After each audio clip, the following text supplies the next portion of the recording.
of the Bible in a year. We are on week 29, and I cannot believe it. We were on the last day for marriage and family. So we are on day 7, and we're going to be reading Psalm 127, verses 3 through 5. But first, let's do our I am statement. We've rolled on to another day of 40. So day 1 is I am created in God's image. Genesis 1:27. So God created mankind in his own image. In the image of God, he created them, male and female. He created them. Our reflection is you are a reflection of God's creative beauty and his nature. Our prayer tonight is, Lord, help me embrace the truth that I am created in your image and let my life reflect your glory. Amen. All right. Our 3 reflections for this week were, what one habit could you develop this week to strengthen a family relationship? Now, a lot of that could be with giving a phone call. Like my husband likes to call his sisters and his brother, and I think that's really awesome. But setting a time to text somebody or maybe message them on Messenger or give them a phone call. We could get back in the habit of mailing a letter or a card, but my gosh, stamps are so expensive these days. The second one was, how could you better honor your family members this week? Choose one specific action for one specific family or person. We celebrated my daughter's 32nd birthday, so we honored her this week. Number 3, what family tension needs addressing? What first step could you take this week toward resolution?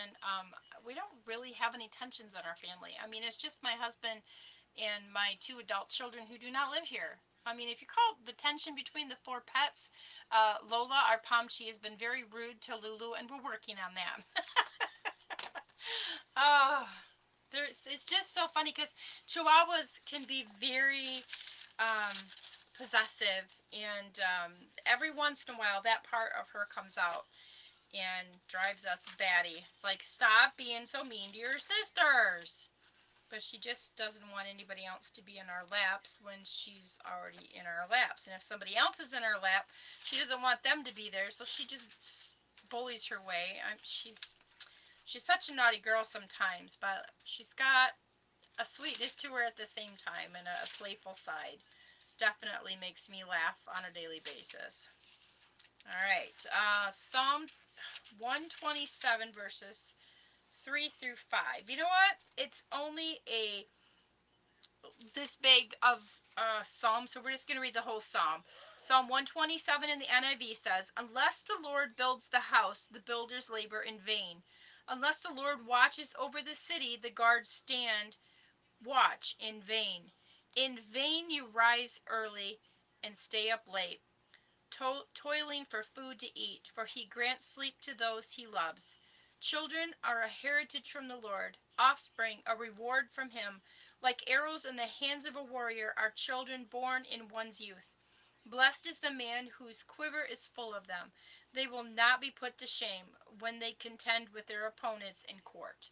So this is the song of Solomon, and he's just saying that your family is a blessing. Your children are blessings, whether you have one or if you have 15. I know back in the day, I mean, I'm sure there's still people nowadays that have 12, 15, 18, 20 children, um, but they would have a larger family to help do all the things around the house and get things done and help in the fields. But we don't necessarily need that so much today. All right, in the Message Bible, Psalm 127 says, if God doesn't build the house, the builders only build shacks. If God doesn't guard the city, the night watchman might as well nap. It's useless to rise early and go to bed late and work your worried fingers to the bone. Don't you know he enjoys giving rest to those he loves? I like how that's set in this one versus he grants sleep to those he loves. Don't you know he enjoys giving rest to those he loves? Don't you see that children are God's best gift, the fruit of the womb, his generous legacy? Like a warrior's fistful of arrows are the children of a vigorous youth. Oh, how blessed are you, parents, with your quivers full of children. Your enemies don't stand a chance against you. You'll sweep them right off your doorstep. So the other thing with that is, the more children that you have, the more that they can discover God, and the more that you can be a close-knit family unit that works together against the enemy. That's always good too. All right, let's read it in the Passion Translation one last time. God and his gifts. If God's grace doesn't help the builders, they will labor in vain to build a house. If God's mercy doesn't protect the city, all the sentries will circle it in vain. It really is senseless to work so hard from early morning till late at night, toiling to make a living for fear of not having enough. God can provide for his devoted lovers even while they sleep. Children are God's love gift. They are heaven's generous reward. Children born to a young couple will one day rise to protect and provide for their parents. Happy will be the couple who has many of them. A household full of children will not bring shame on your name, but victory when you face your enemies. For your offspring will have influence and honor to prevail on your behalf. So, family is important.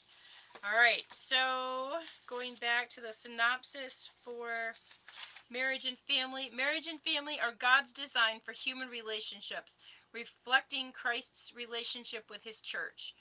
These relationships provide the context for living out biblical love, growing in character, and passing faith to the next generation.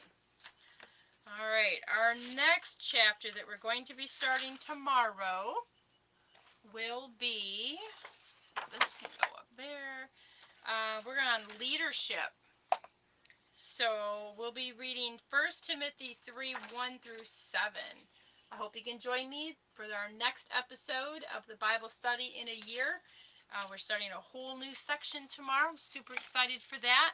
But until we see each other again, stay rooted in God's goodness, stay wrapped in the love of Jesus, and know that you, yes, you are deeply loved. Have a great night.